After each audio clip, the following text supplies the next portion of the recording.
Hello everyone, welcome to my channel polity with Manju. आज अपन समाजवाद, पिछले वीडियो में अपन ने समाजवाद टॉपिक किया था, उसकी थ्योरी समझी थी क्या है समाजवाद। आज अपन उससे रिलेटेड कुछ एमसीक्यूज़ करेंगे जो एग्ज़ाम के लिए बहुत इम्पोर्टेंट टॉपिक है। एक दो क्वेश्चन यहाँ से हर बार यूजीसी नेट में आते हैं। तो चलिए शुरू करते हैं, समझते हैं एमसीक्यूज़ के थ्रू कि क्या है समाजवाद। समाजवाद का मूल उद्देश्य क्या है? निजी संपत्ति का विस्तार करना, आर्थिक समानता की स्थापना करना, धार्मिक एकता, साम्राज्यवाद का विकास। तो इसका आंसर आएगा आर्थिक समानता की स्थापना करना। बी इसका आंसर है। आर्थिक समाजवाद का उद्देश्य आर्थिक समानता की स्थापना करना है। प्रत्येक से उसकी क्षमता के अनुसार, प्रत्येक को उसकी आवश्यकता के अनुसार का संबंध किस विचारधारा से? उदारवाद से, व्यक्तिवाद से, समाजवाद से या अराजकतावाद से? तो इसका आंसर आएगा सी, समाजवाद से। समाजवाद में प्रत्येक व्यक्ति से उसकी क्षमता, जितनी उसकी क्षमता है उसके अनुसार कार्य करवाना और जितनी उसकी आवश्यकता है उसके अनुसार उसको देना, ये समाजवाद में है। और ये मार्क्स ने बोला था कि क्षमता के अनुसार लेना और आवश्यकता के अनुसार देना।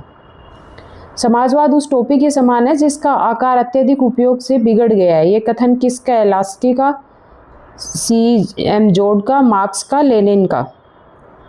तो इसका आंसर आएगा बी, CM जोड ने बोला था कि समाजवाद की बहुसंख्यात्मक प्रकृति को स्पष्ट करने हेतु यह कथन उन्होंने दिया था।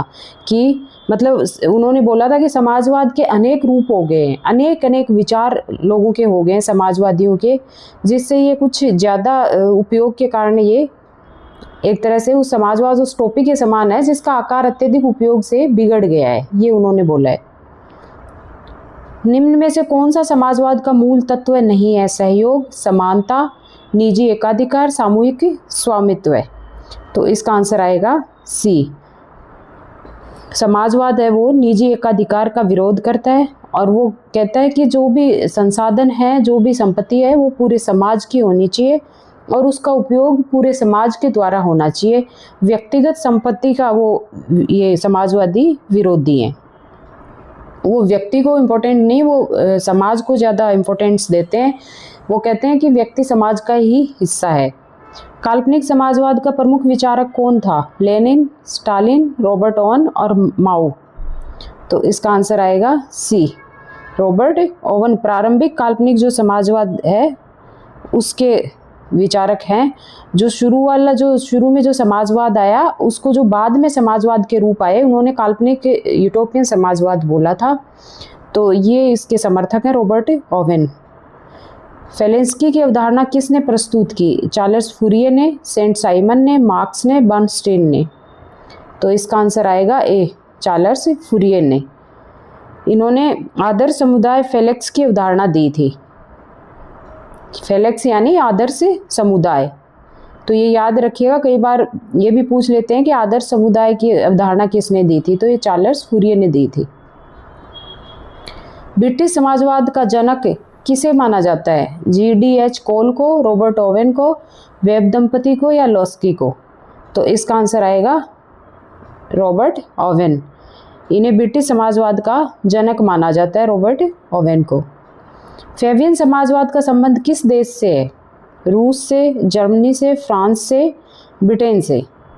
तो इसका आंसर आएगा डी, फैबियन समाजवाद ब्रिटेन में विकसित हुआ था। तो ये ध्यान रखिएगा, ये बहुत बार पूछा जाता है क्वेश्चन कि फैबियन समाजवाद कहाँ विकसित हुआ था? तो ये ब्रिटेन में विकसित हुआ था। ब्रिटेन का जो समाजवाद है उसको फैबियन समाजवाद बोला जाता है।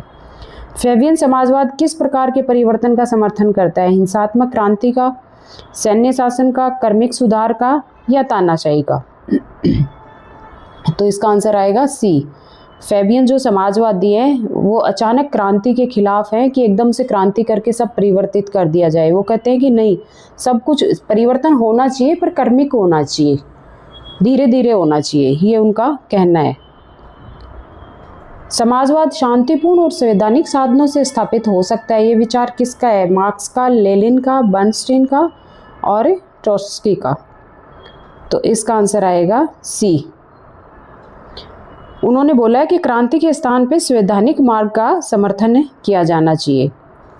तो ये भी आ जाता है कई बार कि समाजवाद लाने के लिए जो संवैधानिक मार्ग का जो समर्थन करता है वो कौन है, तो ये बर्नस्टीन है। समाजवाद शांतिपूर्ण और संवैधानिक साधनों से स्थापित हो सकता है, ये बर्नस्टीन ने बोला है। संशोधनवाद का प्रमुख प्रवर्तक कौन था, एंगेल्स, स्टालिन, बर्नस्टीन या माओ? तो इसका आंसर आएगा सी।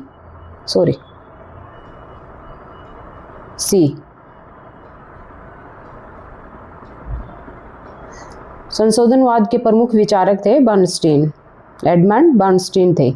तो याद रखना संशोधनवाद के प्रमुख विचारक कौन थे, एडमंड बर्नस्टीन। गिल्ड समाजवाद का संबंध किससे, औद्योगिक लोकतंत्र से, सैन्य शासन से या धार्मिक नियंत्रण से या पूंजीवादी उत्पादन से? तो इसका आंसर आएगा ए। गिल्ड समाजवाद उद्योगों में श्रमिक सहभागिता और लोकतंत्र की बातें करता है। यानी गिल्ड समाजवादी वो कहते हैं कि जो भी उद्योग हैं उनके प्रबंधन में और हर चीज़ में श्रमिकों का हिस्सा होना चाहिए, श्रमिकों की सहभागिता होनी चाहिए और लोकतंत्र को वो अच्छा शासन मानते हैं। तो श्रमिकों की सहभागिता उद्योगों में और लोकतंत्र के समर्थक गिल्ड समाजवादी हैं। गिल्ड समाजवाद के प्रमुख विचारक कौन है, GDH कोल, लेनिन, माओ, ट्रॉट्स्की? तो इसका आंसर आएगा ए, GDH कोल गिल्ड समाजवाद के प्रमुख समर्थक हैं। समर्थक क्या, ये प्रवर्तक हैं, ठीक है, गिल्ड समाजवाद के प्रवर्तक हैं GDH कोल। श्रम संघवाद का प्रमुख नेता कौन था, George sorrel, marks, Stalin, Laski? तो इसका आंसर आएगा ए, वे श्रम संघवाद के प्रमुख नेता थे। श्रम संघवाद किस संस्था को परिवर्तन का साधन मानता है, संसद को, न्यायपालिका को, ट्रेड यूनियन को या सेना को? तो इसका आंसर आएगा सी। गिल्ड समाजवादी मानते हैं कि ट्रेड यूनियन है वो ही परिवर्तन करेगी, ट्रेड यूनियन के द्वारा ही समाजवाद आएगा, उन्हीं के द्वारा क्रांति होगी और वो समाजवाद आएगा।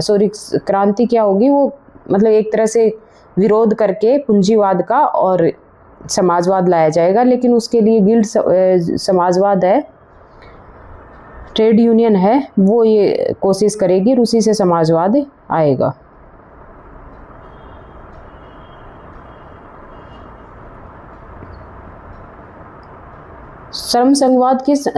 समाजवाद किसका विरोध करता है, समानता का, सहयोग का, निजी पूंजीवादी स्वामित्व का या सामान्य न्याय का? तो इसका आंसर आएगा सी, निजी पूंजीवादी जो स्वामित्व है उसके खिलाफ ही समाजवाद आया था।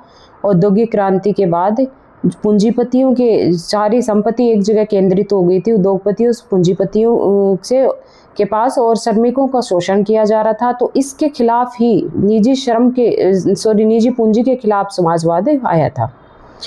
उद्योगों पर समाज का नियंत्रण होना चाहिए, विचार किससे संबंधित है, समाजवाद से, फांसीवाद से, अराजकतावाद या व्यक्तिवाद?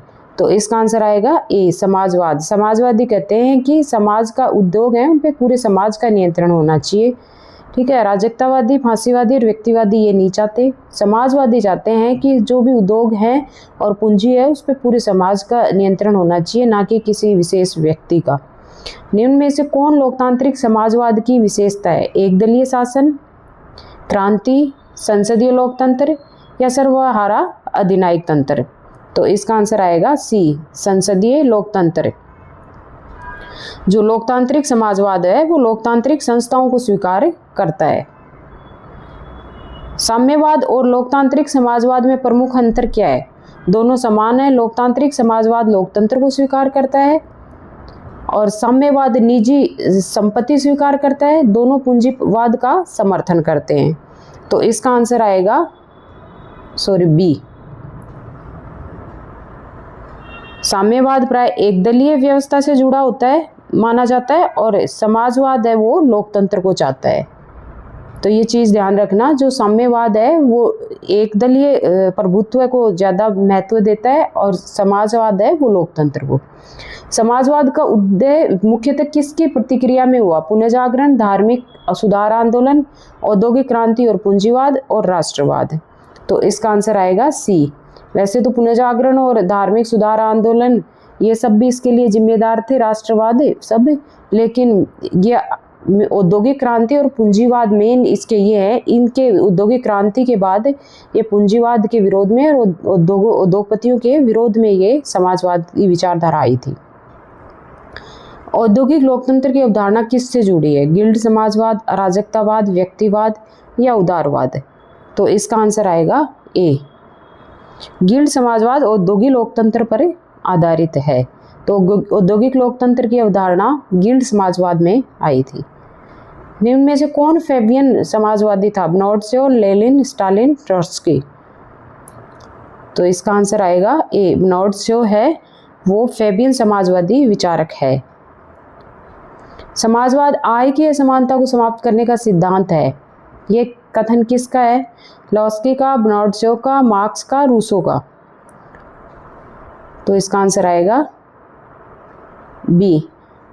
जॉर्ज बनोट्स ने बोला था कि समाजवाद को आय की असमानता समाप्त करने वाले सिद्धांत के रूप में उन्होंने बताया। समाजवाद आय की जो असमानता है उसको समाप्त करने के लिए समाजवादी विचारधारा आई है, ये जॉर्ज बनोट्स ने बोला है।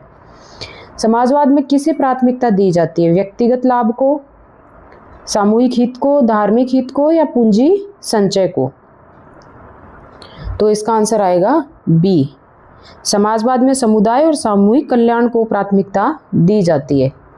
सामूहिक हित, सामूहिक कल्याण और समुदाय को महत्व दिया जाता है समाजवाद में।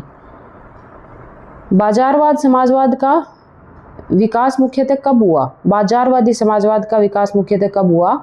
18वीं शताब्दी, 19वीं शताब्दी, 20वीं शताब्दी के उत्तरार्ध में और मध्यकाल में?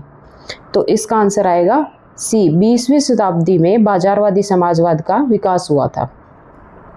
तीसरा मार्ग का संबंध किससे है? साम्यवाद, नव संशोधनवाद, फांसीवाद या अराजकतावाद? तो इसका आंसर आएगा बी, नव संशोधनवाद। तीसरा मार्ग नव संशोधनवादी दृष्टिकोण से संबंधित है। तीसरा मार्ग के प्रमुख समर्थक कौन है? लेनिन और स्टालिन, मार्क्स और एंगेल्स, एंगेल्स, टोनी ब्लेयर और बिल क्लिंटन, माओ और ट्रॉट्स्की? तो इसका आंसर आएगा सी, टोनी ब्लेयर और बिल क्लिंटन तीसरे मार्ग के प्रमुख समर्थक हैं। समाजवाद का कौन सा रूप बाजार व्यवस्था को स्वीकार करता है? वैज्ञानिक समाजवाद, बाजारवादी समाजवाद, अराजकतावादी समाजवाद और साम्यवाद? तो इसका आंसर आएगा बी। जो बाजारवादी समाजवाद है वो बाजार व्यवस्था को स्वीकार करता है। समाजवाद की आलोचना में कौन सा तर्क दिया जाता है? ये समानता बढ़ाता है, ये प्रतियोगिता को समाप्त करता है, ये लोकतंत्र को मजबूत करता है, ये निजी संपत्ति को बढ़ाता है? तो इसका आंसर आएगा बी, ये प्रतियोगिता को समाप्त करता है। ठीक है, वैसे इसमें कंफ्यूज हो जाते हैं अपन लोग कि ये लोकतंत्र को भी मजबूत बनाता है, ये तो इसमें ये समानता को भी बढ़ाता है, तो इसमें क्या होगा? तो इसके मतलब सबसे सही आंसर इसका ये होगा कि जो पूंजीवाद में और जो औद्योगिक समय था तो उसमें बहुत ज़्यादा वो था, कंपटीशन था। जब व्यक्ति को महत्व दिया जाता है तब बहुत ज़्यादा कंपटीशन बढ़ जाता है। तो उस कंपटीशन को समाप्त करने के लिए समाजवाद आया था कि समाज संपत्ति जो भी है वो पूरे समाज की है, ना कि किसी व्यक्ति विशेष की। तो उसमें प्रतियोगिता समाप्त हो जाती है। समाजवाद की कौन सी विशेषता कल्याणकारी राज्य की अवधारणा से जुड़ी हुई है? सामाजिक न्याय, साम्राज्यवाद, धार्मिक नियंत्रण और सैन्यवाद? तो इसका आंसर आएगा सामाजिक न्याय, यानी कल्याणकारी राज्य का आधार सामाजिक न्याय और समान अवसर से जुड़ा हुआ है। तो ये था एक छोटा सा वीडियो MCQs का।